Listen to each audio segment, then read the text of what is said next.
منبر رسول پر رونق افروز ہماری جماعت کے مقتدر عالم دین لمعان دکن شہباز ولایت حضرت علامہ مولانا مفتی شاہ مجیب علی صاحب رضوی مدظلہ العالی اور آپ کے صاحبزادہ والا تبار حضرت علامہ مولانا اویس صاحب المعروف بہی سہیل احمد قادری مدظلہ العالی اور پیکر حوصلہ جمع حضرت مولانا عثمان صاحب اور دیگر علماء اہل سنت یہاں حاضر آئے میرے تمام سنی بھائی، السلام علیکم ورحمۃ اللہ وبرکاتہ۔ الحمد للہ رب العالمین والصلاۃ والسلام علی رحمۃ للعالمین، اما بعد فاعوذ باللہ من الشیطان الرجیم، بسم اللہ الرحمن الرحیم۔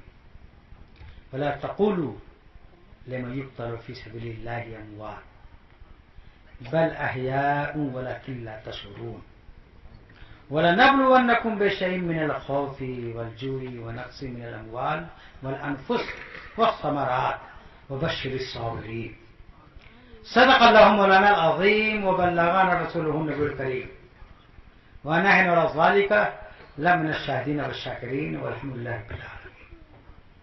صلو علی الحبیب، پڑھیے درود شریف، اللہم صلی علی سیدنا مولانا محمد مادن الجد والکرم محمد لکم علیہ وسلم، صلاۃ الحمد کی یا رسول اللہ صلی اللہ تعالی علیہ وسلم۔ سبحان اللہ۔ حضرت لمعان دکن شہباز ولایت صاحب قبلہ نے بڑی قیمتی علمی مبادی گفتگو سے ہم لوگوں کو شاد کام فرمایا۔ حضرت کا حکم ہے کہ سیدنا امام علی مقام سبط رسول امام حسین رضی اللہ تعالیٰ عنہ اور سرکار مفتی اعظم ہند، جن کا لقب ہے علماء کے اجماع سے تاجدار اہل سنت، آفتاب شریعت، ماہتاب طریقت، سرکار مصطفیٰ رضا خان مفتی اعظم ہند، آپ کی ذات والا صفات پر، ستودہ صفات پر میری گفتگو ہوگی۔ جی لگائیے، پہلے اعلیٰ حضرت کا ایک شعر سنیے۔ پہلے ایک نعت کا مصرع سنیے، پھر مولا علی رضی اللہ تعالیٰ عنہ کے تعلق سے شعر سنیے، پھر امام حسین کے تعلق سے۔ اعلیٰ فرماتے ہیں ذرے جھڑ کر تیری پیزاروں کے، ذرے جھڑ کر تیری پیزاروں کے، تو پیزار کے معنی ہے جوتی کے۔ بولو بھائی، پیزار کے معنی کیا ہے؟ بولو، جوتی کے ہے پیزار کے معنی۔ اور مکے کی زمین جو تھی وہ ریگزار تھی، سبحان اللہ، ہے نا، جیسے مورم بھی کہا گیا، مورم بالو، تو مکے کی زمین جو ہے وہ بالو کی، جیسے زمین بالو والی زمین ہے، مورم والی زمین ہے۔ تو ذرے جھڑ کر تیری پیداروں کے، کیا مطلب؟ میرے آقا جوتی پہن کر جب مکے کی سرزمین پر سیر فرماتے، اور پھر جب کاشانہ اقدس پہ پہنچتے تو دوسرے مصرے میں ہے ذرے جھڑ کر تیری پیزاروں کے، اور اگلے مصرے میں ہے سیاروں، سیاروں کو بناتے ہیں تارے۔ تعارف فرماتے کہ میرے آقا جب جوتا پہن کر مکے میں سیر فرماتے، جب کاشانہ اقدس پر پہنچتے اور جوتی کو جھاڑتے تو جو ذرے جھڑ کر گرتے وہ زمین پر پڑے نہیں رہتے، بلکہ وہ اڑ کر تاروں کے سروں پر جا کر بیٹھ رہتے، جس کی برکت سے یہ تارے چمک رہے ہیں، یہ تارے چمک رہے ہیں۔ ذرے جھڑ کر کئی پیداروں کے تاج سر بنتے ہیں سیاروں کے۔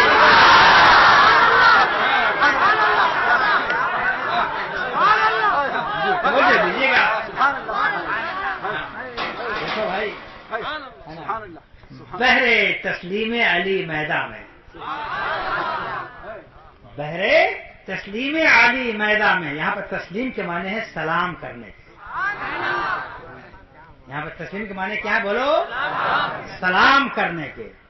دیکھو حضرت نے فرمایا نا کہ اسلام اور کفر کا پہلا معرکہ کا نام جنگ بدر ہے، لیکن اسلام کفر کی پہلی جنگ کون سی ہے؟ جنگ بدر۔ تو جنگ بدر میں ابو جہل کی کمانڈری میں 1000 فوج تھی، سمجھے کہ نہیں؟ اور اسلام کی طرف سے لڑنے والے مجاہدین کل کتنے تھے؟ 313، اور 313 میں بھی تلواریں صرف 7 لوگوں کے پاس تھی، اب باقی سب نہتھے تھے، خالی ہاتھ تھے، اور گھوڑے جو ہے کل 9 تھے، سمجھا کہ نہیں؟ مگر اس جنگ بدر میں مسلمان کے نہتھے ہونے کے باوجود اور کم ہونے کے باوجود کفار کی طرف سے 70 لوگ مارے گئے۔ کتنے مارے گئے بولو؟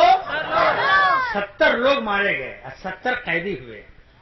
وہ 70 کفار جو مارے گئے تھے ان میں 21 کافروں کو اکیلے مولا علی نے قتل کیا،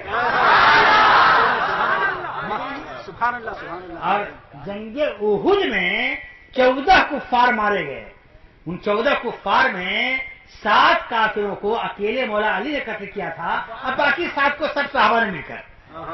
تو ظاہر بات ہے علی جس جنگ میں ہوتے کافروں کے لیے وہ والے جان ہوتے، علی جس جنگ میں ہوتے کافروں کے لیے قہر الہی ہوتے۔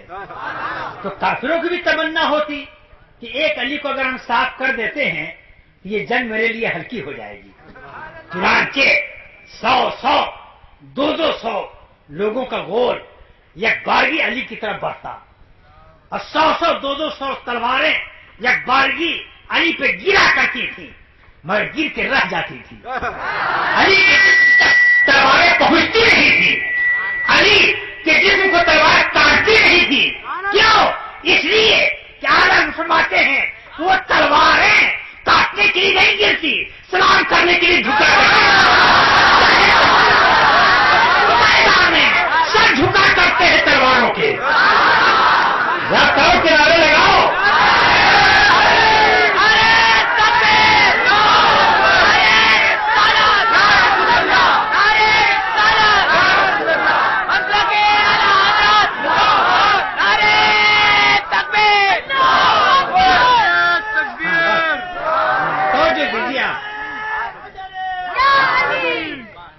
توجہ دیجیے، سبحان اللہ۔ تو مجھے امام حسین سرکار پہ بولنا ہے، جی کیا کہنا ہے امام حسین کا، اور کربلا کو جو میں فلسفہ شہادت بیان کر دیتا ہوں، سبحان اللہ، لیکن شہادت کے رموز نکات میں بیان کر دیتا ہوں کہ کیا کہنا ہے امام حسین کی شہادت کا۔ ایسی کوئی بات نہیں ہے کہ یہ شہادت اچانک کربلا میں رونما ہو گئی ہو، نہیں، حسین جب گود میں تھے کیا کہنے، بڑے حسین تھے امام حسین، بڑے خوبصورت تھے امام حسین، لیکن کیوں نہ خوبصورت ہوں، جانتے ہو حسین کی پیدائش کا راز میرے آقا فرماتے ہیں، یہ حدیث شریف الامن والعلا میں بھی اور فتاوی رضویہ جلد یازدہم میں اعلیٰ حضرت نے اس حدیث کو تحریر فرمایا ہے۔ وہ کیا کہ میرے آقا صلی اللہ علیہ وسلم کی حدیث شریف ہے، میرے حضور فرماتے ہیں کہ میری بیٹی فاطمہ آدمیوں میں حور ہے، میری بیٹی فاطمہ بولو آدمیوں میں حور ہے۔ حور کیوں کہا میرے حضور نے فاطمہ کو؟ حور اس لیے کہا کہ جنت میں جو حوریں ہیں ان کو حیض نہیں آتا ہے، ان کو نفاق نہیں آتا ہے۔ بچہ پیدا ہونے کے بعد عورت کو جو خون آتا ہے اس کو نفاق کا خون آتا ہے، وہ کہتے ہیں، اور جو ہر مہینے میں آتا ہے اس کو حیض کا خون کہتے ہیں، MC کہتے ہیں، منتھلی کورس کہتے ہیں۔ تو جنت میں حوروں کو حیض نہیں آتا، نفاق نہیں آتا۔ میرے آقا کیا فرماتے ہیں کہ میری بیٹی فاطمہ آدمیوں میں حور ہے، یعنی حور کی طرح میری بیٹی حیض سے پاک ہے، نفاس سے پاک ہے. جب حیض سے پاک ہے تو حسین کی پرورش پیٹ میں کیسے ہوئی؟ اس لیے کہ جیسے ہی عورت کو حمل ٹھہرتا ہے ویسے ہی حیض کا خون بند ہو جاتا ہے. حیض بند ہو جاتا ہے. کیوں؟ کہ اسی خون سے پیٹ میں بچے کی پرورش ہوتی ہے نا بھائی. بچے جب فاطمہ حیض سے پاک ہے تو حسین کی پرورش پیٹ میں ہوئی کیسے؟ سن لو حسین کی پرورش پیٹ میں حیض کے خون سے نہیں رب کے فضل سے ہوئی ہے، سے ہوئی ہے، اللہ کی قدرت سے ہوئی ہے. کیا بات رضا اس چمستانے کرے، کیا بات رضا اس چمستانے کرے کی زہرا ہے کلی جس میں حسین و حسن پھول.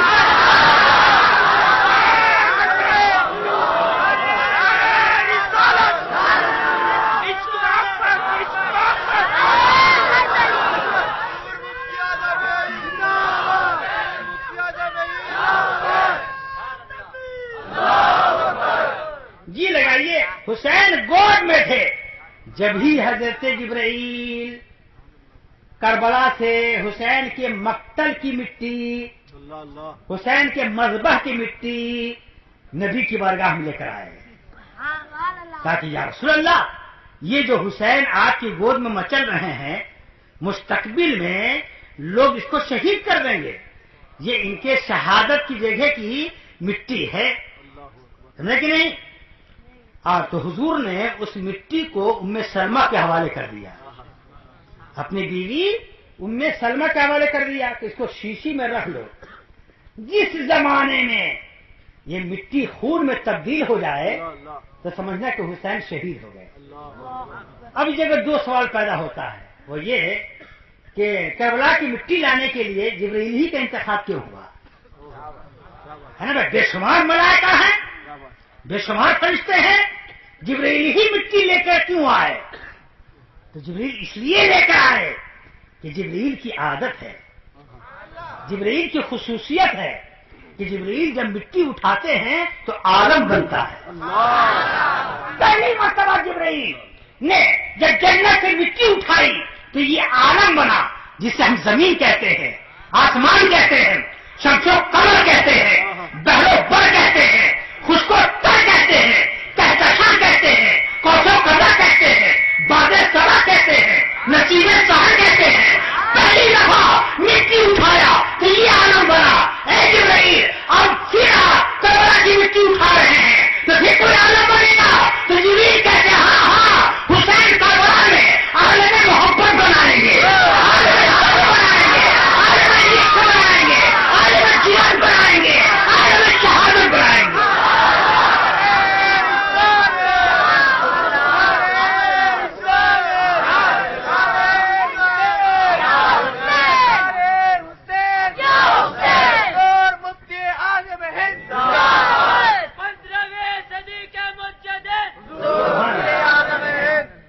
ذرا سا جی لگائیے. اس کا جواب تو ہو گیا.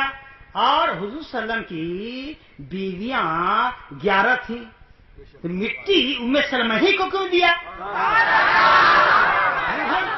ام سلمہ ہی کو کیوں دیا؟ عائشہ کو کیوں نہیں دیا؟ سلمہ کو کیوں نہیں دیا؟ صفیہ کو کیوں نہیں دیا؟ میمونہ کو کیوں نہیں دیا؟ زینب کو کیوں نہیں دیا؟ ام سلمہ ہی کو کیوں دیا؟ یہ جو بندی، یہ وہابی کہتے ہیں نبی غیر نہیں جانتے. ارے نبی نے ام سلمہ کو اس لیے مٹی دیا کہ حسین کی شہادت کا سن ایک سچ ہے. اور سلمہ کو وصال ام سلمہ نے وصال فرمایا 62 میں، تو اس لیے دیا ان کو کہ جتنی بیویاں ہیں حسین کی شہادت کے وقت سب میرے یہاں قبروں میں ہوں گی اور سلمہ اکیلے زندہ رہے گی. کوئی غیر کیا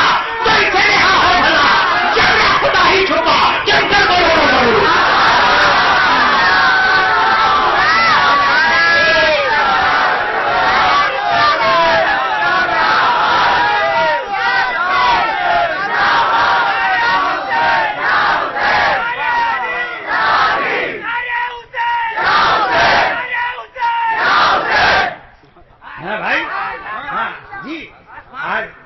آج دیوبندی وہابی کہتے ہیں معاذ اللہ کہ آپ لوگ کہتے ہیں یا علی یا حسین.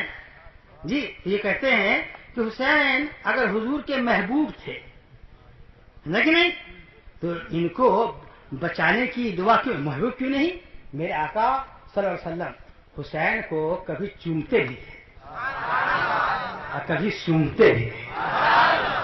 تو صحابہ کرام نے عرض کیا کہ یا رسول اللہ بچے چومے جاتے ہیں اب تو سونگتے ہیں. تو میرے آقا نے فرمایا کہ ہاں ہاں ان الحسن والحسین ہما ریحانتایا من الدنیا کہ حسن حسین اس دنیا کے میرے دو پھول ہیں. تو کیا فرمایا؟ دو پھول ہیں. حضور نے حسین کو کیا فرمایا؟ حسن حسین کو کہ پھول ہیں. اب کون پھول ہے جانتے ہو؟ گلے سرسب. کون پھول ہیں؟ گلے سرسب. گلے سرسب جانتے کس کو کہتے ہیں؟ میرے مرشد سرکار مفتی اعظم ہند فرماتے ہیں کہ جانتے ہو گلے سرسب کس کو کہتے ہیں؟ تو مالی جب گلاب کے پھول کو جب مارکیٹ میں لے جاتا ہے بیچنے کے لیے تو چھوٹے چھوٹے پھولوں کو ٹوکری میں نیچے رکھتا ہے, لائننگ بناتا ہے, بناتے بناتے ٹوکری بھرتے بھرتے جب ٹوکری بھر جاتی ہے تو جو سب سے بڑا پھول ہوتا ہے, جو سب سے خوشبودار پھول ہوتا ہے, جو پھولوں کا راجا بادشاہ ہوتا ہے, اس کو سب سے اوپر رکھتا ہے. تو جو سب سے اوپر پھول ہوتا ہے بڑا خوشبودار, اسی کو گلے سرسبز کہتے ہیں. سبحان اللہ. ارے میاں سید تو بہت ہیں, جاتے نہیں امام باقر سید, جعفر سید, موسیٰ کامل سید, غوث اعظم سید, غریب نواز سید, صاحب البرکات سید, حضرت حمزہ سید, آل رسول سید, ابو حسین سید, مخدوم کٹھوٹا سید, مخدوم بہار سید, سید سب کے شمار ہیں مگر سب سید چھوٹے چھوٹے پھول کے مانند ہیں اور حسین سب میں گلے سرسبز ہیں.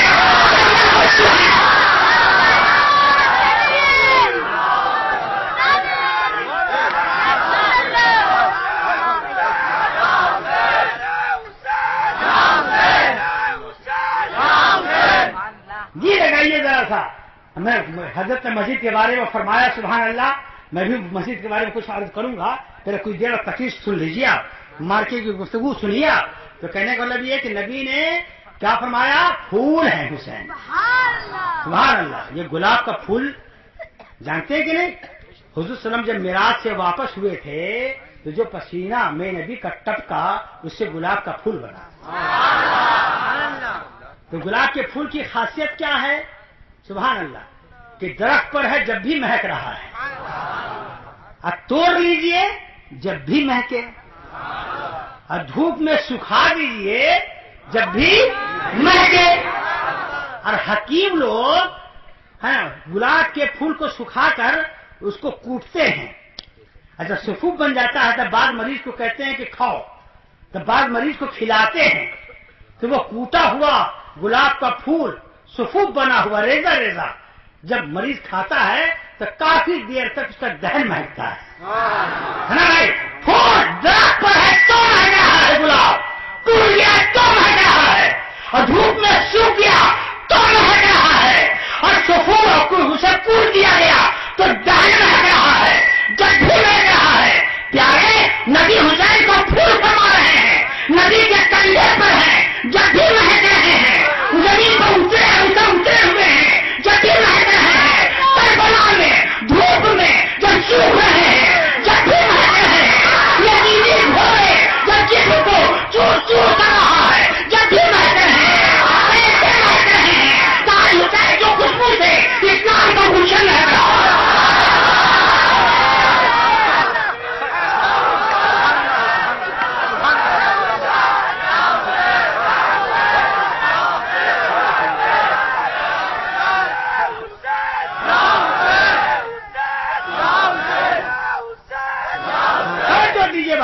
جی لگائیے سبحان اللہ سبحان اللہ. تو کہنے کا مطلب یہ کہ یہ دیوبندی وہابی کہتے ہیں کہ حسین محبوب ہیں تو بچایا کیوں نہیں حضور نے؟ اے نجدیو, اے وہابیو, ہے نا, آؤ میرے سامنے میں ہاں میرے سامنے میں تم بتلاؤ کہ نبی اللہ کا محبوب ہے کہ نہیں؟ وہابی کو بھی کہنا پڑے گا کہ نبی اللہ کے محبوب ہیں، دیوبندیوں کو بھی کہنا پڑے گا کہ نبی اللہ کے محبوب ہیں. تو تم جواب دو اے وہابرو، تم جواب دو اے دیوبندیوں کہ جب نبی اللہ کے محبوب ہیں اور جنگ احد میں نبی کے دندان مبارک شہید ہوئے تو اللہ نے کیوں نہیں بچایا؟ اللہ نے کیوں نہیں بچایا؟ میاں سنو، اللہ اس کے رسول کے کاموں میں حکمت ہے. نبی نے دعا نہیں کیا. کیوں نہیں دعا کیا؟ کہ نبی کو اللہ کی مشیت معلوم تھی کہ اللہ کی مشیت حسین کی شہادت میں ہے نا، اس لیے دعا نہیں کی بلکہ صبر کی ہدایت دی حسین کو، ہے نا، جرأت کی ہدایت دی، ہے نا، ہمت کی ہدایت دی. جب کندھے پر بٹھایا تو ہمیشہ فرمایا کہ بیٹا زلفوں کو سمیٹ دیتے، کہتے اس کو پکڑ لو. کندھے پر بیٹھاتے تھے حسین کو، ہے نا، نبی اکرم زلف عنبری کو سمیٹ کے کہتے پکڑ لو. ارے کیوں کہہ رہے پکڑ لو؟ اس لیے کہ آج پکڑ لو، کل کربلا میں امت کا لگام پکڑنا ہوگا، امت کو بچانا ہوگا، ہے نا. نہیں دیکھ رہے ہیں؟ اسی لیے تو حضور فرما رہے ہیں کہ ان الحسین منی وانا من الحسین. نبی کیا فرما رہے ہیں کہ میں الحسین منی، حسین مجھ سے ہیں اور میں حسین سے ہوں. تو یہ بات تو سمجھ میں آ رہی ہے کہ حسین نبی سے ہیں، بے شک ہیں. حسین ہی کیا کل کائنات نبی سے ہیں. اول ما خلق اللہ نوری وکل الخلائق من نوری وانا من نور اللہ. میرا آقا فرماتے ہیں تمام مخلوق میرے نور سے ہے اور میں اللہ کے نور سے ہوں. تو تمام مخلوق نبی کے نور سے ہے تو حسین بھی ہیں. تو حسین نبی سے ہیں، یہ تو بات سمجھ میں آ رہی ہے. لیکن دوسرا ٹکڑا کہ نبی فرماتے ہیں میں حسین سے ہوں، یہ سمجھ میں نہیں آ رہا ہے کہ حضور حسین سے کیسے ہیں. اسی لیے فرما رہے ہیں حسین کا مستقبل ہمیں نبی دیکھ رہے ہیں. نبی فرما رہے ہیں میں حسین سے ہوں، حسین مجھ سے ہے. کیا مطلب کہ مدینہ سے لے کر کے کربلا تک حسین مجھ سے ہے اور کربلا میں دین بچا کر کے کربلا سے لے کے قیامت تک میں حسین سے ہوں کہ حسین میرے دین کو بچائیں گے.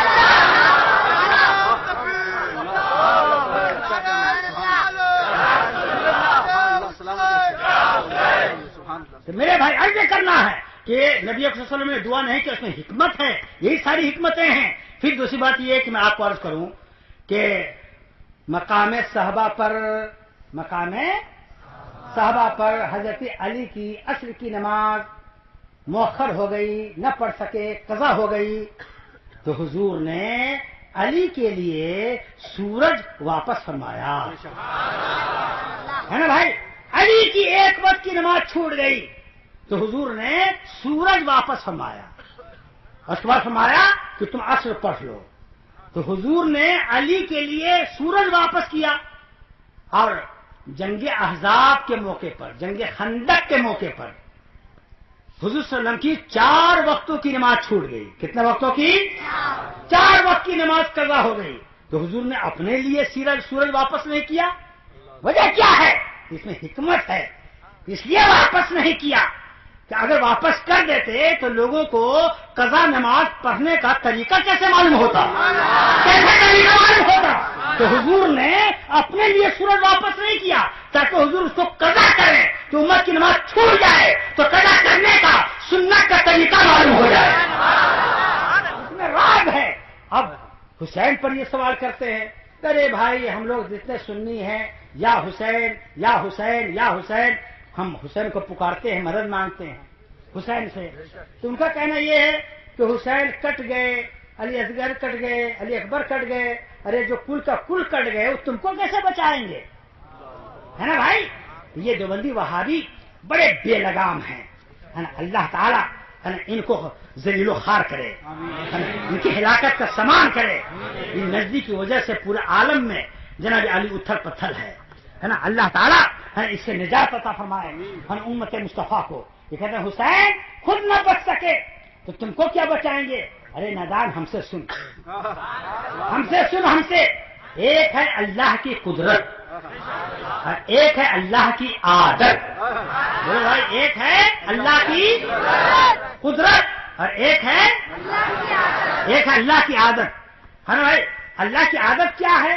اللہ کی عادت یہ ہے کہ اللہ تعالیٰ نے بندوں میں اپنی یہ عادت جاری کر رکھی ہے کہ جو بھی بچہ پیدا ہو ماں باپ کے تعلق سے پیدا ہو. ہے نا بھائی؟ جو بھی بچہ پیدا ہو ماں باپ کے تعلق سے پیدا ہو. یہ اللہ تعالیٰ کی عادت ہے کہ کسی کو اولاد دے گا تو شادی کے بعد. ہے نا بھائی؟ کسی کو بچے دے گا تو شادی کے بعد. یہ اللہ کی عادت ہے. اور آدم کو بغیر ماں باپ کے پیدا کیا، یہ اللہ کی قدرت ہے. عیسیٰ کو بغیر باپ کے پیدا کیا، یہ اللہ کی قدرت ہے. نا بھائی؟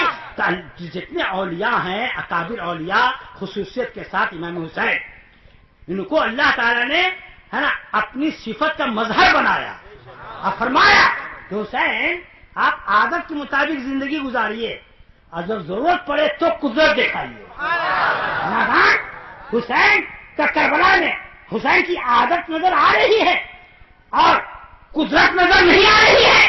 کہ جب امام حسین کے عوام و انصار شہید ہو گئے، اب بیمار زین العابدین جب بلم لے کر نکلے تیاری کے ساتھ، امام حسین نے کہا بیٹا تم کہا کہ سب شہید ہو گئے، میں اکیلا کیسے باقی رہوں؟ میں چاہتا ہوں کہ آپ کے قدموں پر میں بھی قربان ہو جاؤں. امام حسین نے کہا نہ بیٹا، تم جاؤ اپنے بستر پر آرام کرو، تم سمجھتے نہیں ہو تم سے نانا کی نسل چلے گی، تم سے نانا کی نسل چلے گی، تم سے تم سے باقی پیدا ہوں گے، ان سے جعفر پیدا ہوں گے، ان سے موسیٰ قادر پیدا ہوں گے، سلسلہ وار ان سے غوث اعظم پیدا ہوں گے، غریب نواز پیدا ہوں گے، سادات ماہرہ پیدا ہوں گے. جائیے بستر بیان کیجیے، آج سے نانا کی نسل چلے گی. اور سنیے حسین نے فرمایا کہ میری شہادت کے بعد بھی یزیدی آپ کو قتل نہیں کر سکیں گے، آپ زندہ رہیں گے، آج سے نانا کی نسل چلے گی. کیا سمجھا؟ اے نزدیو سنو، حسین جب عادت پر چلتے ہیں تو اپنا گلا کٹا دیتے ہیں، اکبر کو کٹا دیتے ہیں، قاسم کو کٹا دیتے ہیں، اشرف کو کٹا دیتے ہیں، اور جب قدرت دکھاتے ہیں تو زین العابدین کو زندگی دے دیتے ہیں، حیات دے دیتے ہیں.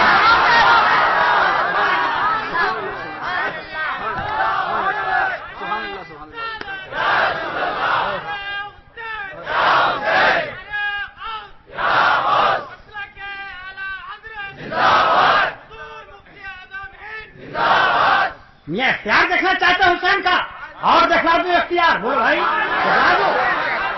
سنو، اسی کربلا میں ایک یزیدی نے امام حسین کو کہا، نہر فرات کی طرف اشارہ کر کے.